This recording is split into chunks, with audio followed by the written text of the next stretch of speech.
Good morning, meditators. Good morning, good morning, good morning, good morning, good morning to you. Good morning, good morning, good morning to you. Here's to you this morning. Here's to you waking up and rubbing the sleep out of your eyes and getting a coffee for yourself and shaking off the last cobwebs of slumber out of your mind and off your body. Here's to you for making it through another day, or to another day, I should say. Here's to you for making it to another week. You did it, and you deserve credit for deciding to not only get up this morning, but to face the day and face the challenges and reap the rewards for today, because many did not make that good and positive choice today. And so kudos to you. Welcome to Monday morning affirmation. That was a little affirmation before I even got to the welcome part.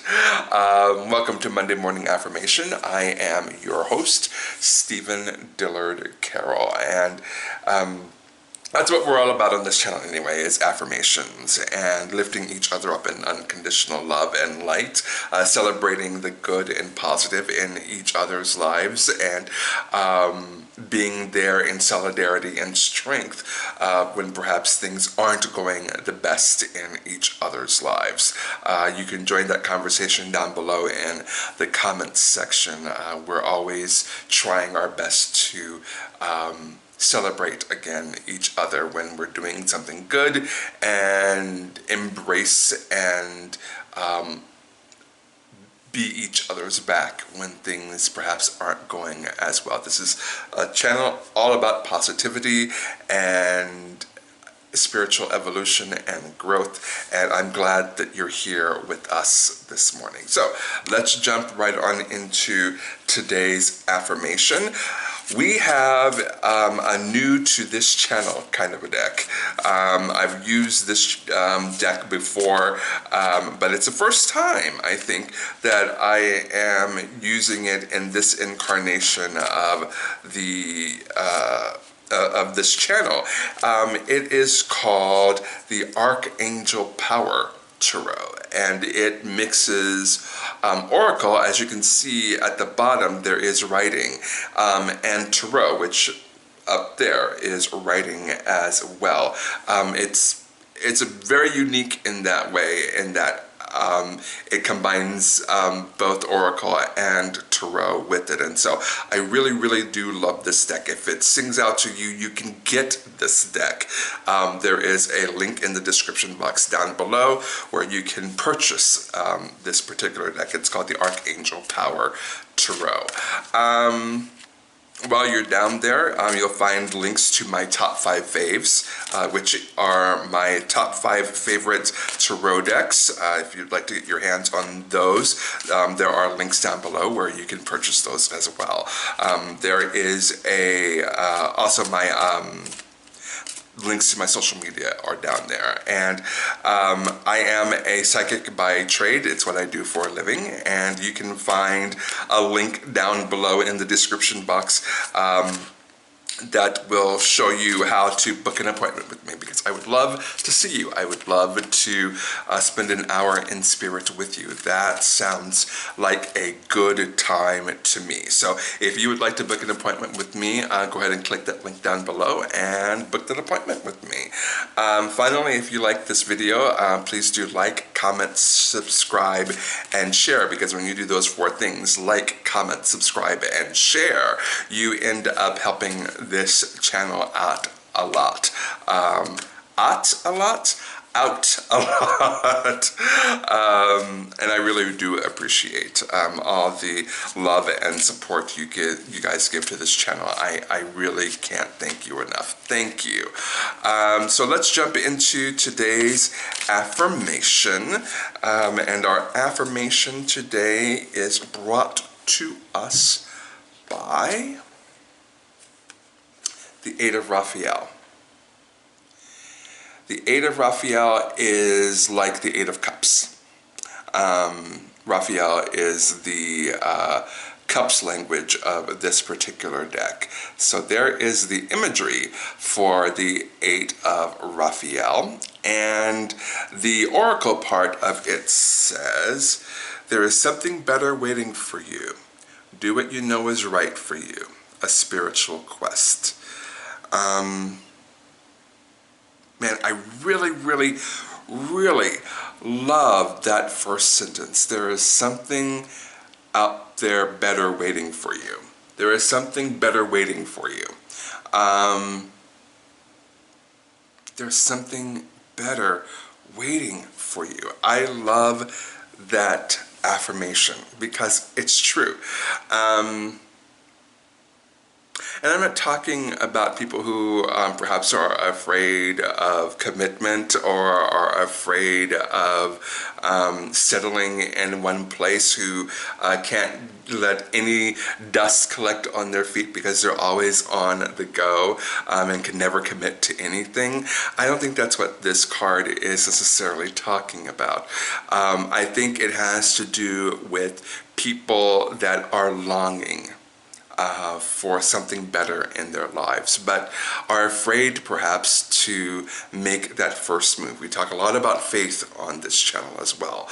When the Fool card comes up, we really do focus in on those times, but we really do talk a lot about faith in this channel and making that first move, taking that first step, believing and trusting that there is always going to be a safety net down below, always knowing for sure that angels are all around us, our ancestors are all around us, our spirit guides are all around us, our gods, goddesses, it, them, the universe, God energy, goddess energy, whatever you want to call that, is always, always, always around us.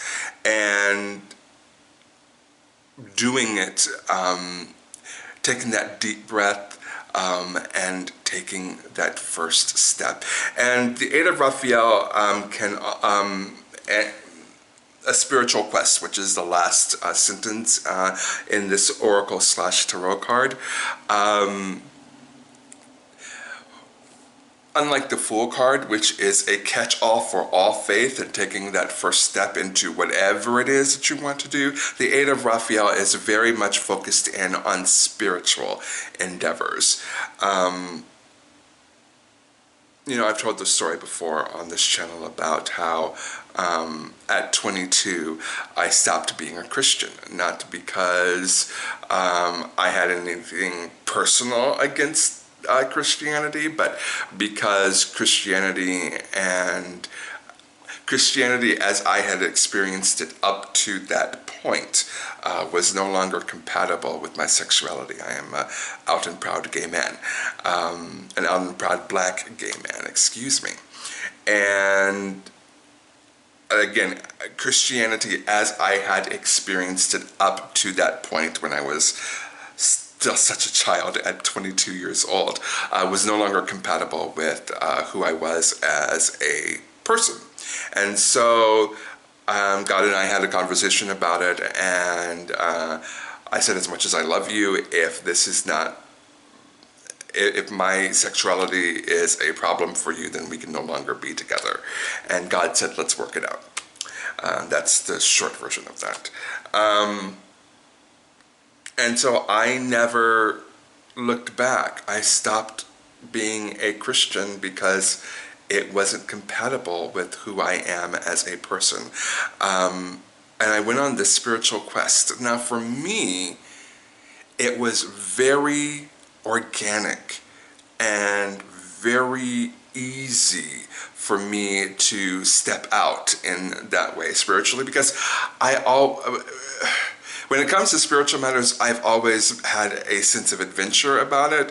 I've always been like, I wonder what else is out there spiritually. I wonder what I can glean that I haven't learned so far. I've said very often, and maybe not on this channel, but in my private life, I've said very often, if you know something spiritually that I don't know spiritually, you will instantaneously become my best friend, and I will suck every ounce of information out of you that I can, and I will leave you an empty husk. Because spirituality has always fascinated me and has always been one of those things. It's like, how do other people in other cultures and in other times and in other places, how did they and how do they connect to whatever that is, you know, the God, goddess energy, whatever that is? How do different people connect to that? And it's always fascinated me. And I am, quite frankly, again, and I've said this before on the channel, the universe knew what it was doing when it made me gay. Because I would not have a quarter of the spiritual experiences that I have today if it weren't for me and God going on this journey together. And so, as we wrap up today, I get the feeling that there's somebody else out there that wants to go on a spiritual journey and wants to step outside of their comfort zone and see what else is out there spiritually. I encourage you to do it. Just do it. Go out there and experience spirituality. Go out there and connect to God, Goddess, it, them energy in any way that is good and positive. Go out there and experience it. I cannot guarantee that that transition from perhaps a philosophy or a way of doing things into a new thing and a new way of doing things is going to be as seamless as it was for me, because it truly was seamless. I went on a journey before I found something that rang true to me, and even then, even nowadays, I'm still on that journey. Even though I have a spiritual base that I feel comfortable with, I'm still on this journey. And you know, I'm 48, so do the math. 48 minus 22 that's how long that I have been on this spiritual journey, and I love it. I love it, I love it, I love it.